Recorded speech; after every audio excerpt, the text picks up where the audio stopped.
In the high-stakes world of modern aerospace, survival is usually dictated by a single metric: stealth. If the radar can't see you, the missile can't kill you. By that logic, the aircraft you are looking at should be extinct. It has the radar cross-section of a flying barn. Its top speed is less than half that of a commercial airliner. It was designed in an era of paper maps and unguided iron bombs, intended to fight a Soviet tank invasion that never happened. For 20 years, the Pentagon has been trying to bury it. Critics called it a coffin with wings in the face of modern Chinese and Russian air defenses. And yet, look closer. Something has happened behind the hangar doors of Davis-Monthan and Moody Air Force Base. While the world was fixated on the F-35, engineers were quietly stripping this Cold War relic down to its rivets. They weren't just repairing it, they were rewiring its nervous system.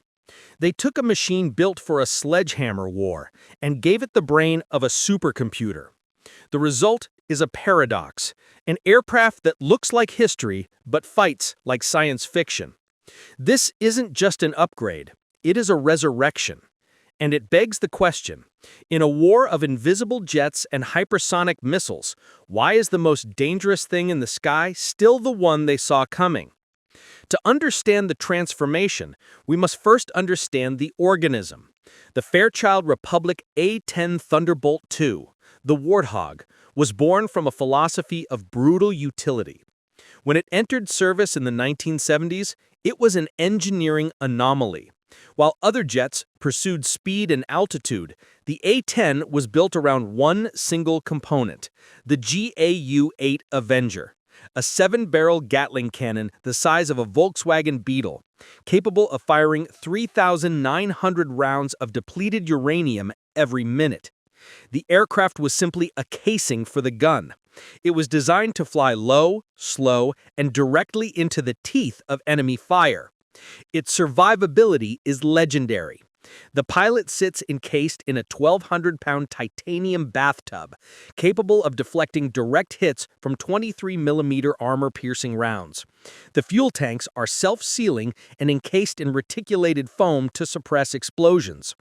The twin engines are mounted high and shielded by the tail assembly to mask their heat signature from infrared trackers. There is a famous story from the 2003 invasion of Baghdad. Colonel Kim Campbell took heavy anti-aircraft fire that shredded her hydraulic systems.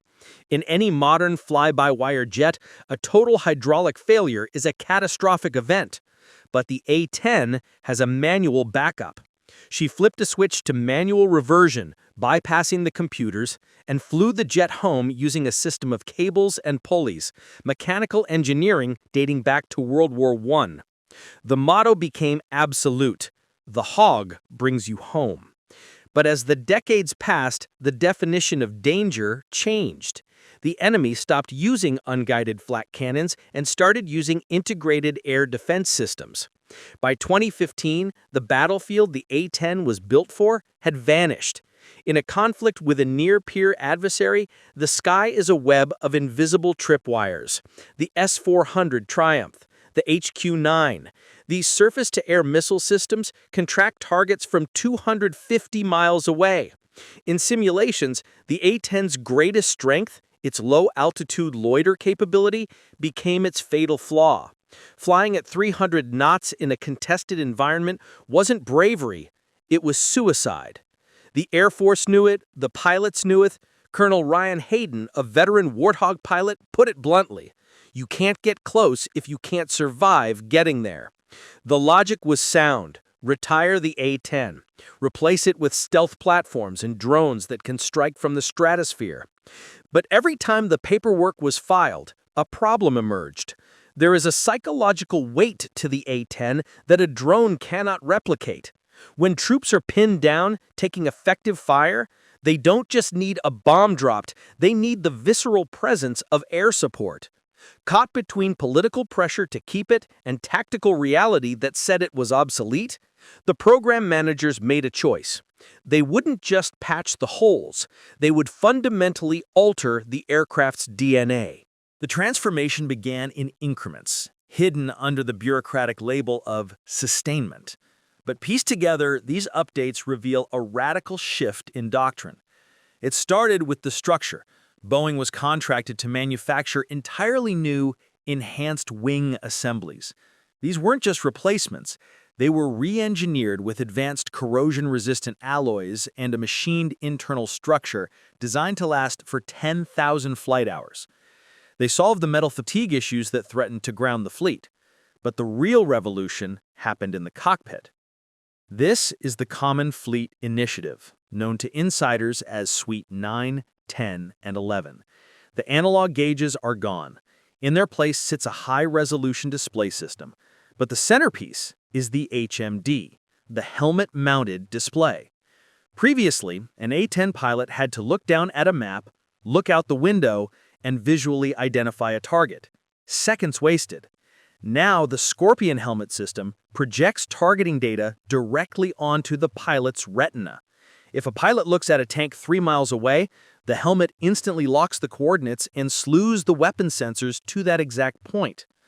Major Matthew Kading, a test pilot for the upgrade, described the sensation, "It feels like the Warthog can finally think with me." But situational awareness is useless if you can't reach the target.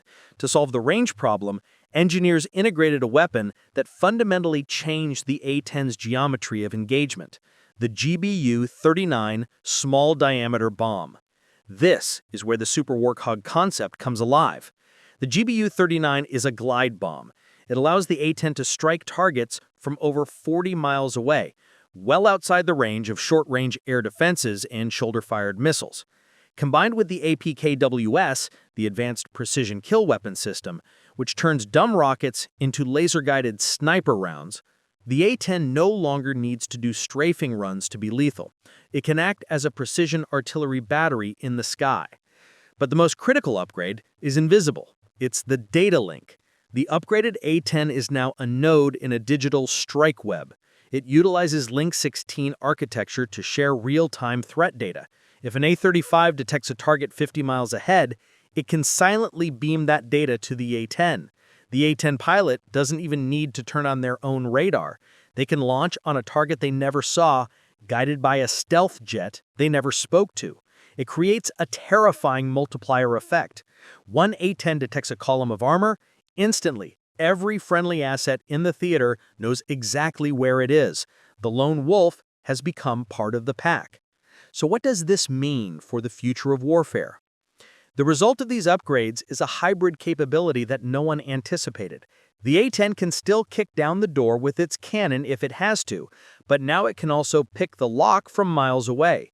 It offers a bridge between the gritty, mechanical warfare of the past and the sterile, networked warfare of the future. However, we must temper the awe with reality. Even with new wings and digital eyes, the A-10 is a subsonic aircraft in a supersonic world. Against a layered high-end defense grid like those in Eastern Europe or the Pacific, even the Super Warthog remains vulnerable. The upgrades extend its life, but they do not make it immortal.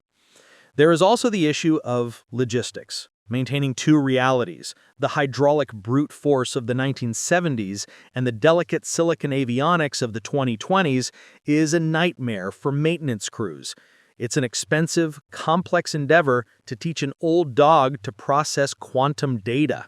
Yet, the Air Force keeps flying them. Why? Because when the electronics are jammed, when the GPS goes dark, and when the battle turns into a muddy, chaotic brawl, there is still no substitute for a pilot who can see the ground and a gun that can shake the earth. The A-10 was supposed to be a footnote in history by now. Instead, it has evolved into one of the most sophisticated close-air support platforms on the planet.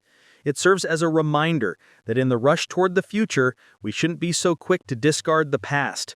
It may be old, it may be slow, but thanks to a resurrection no one saw coming, the Warthog isn't just surviving the modern age, it's hunting in it.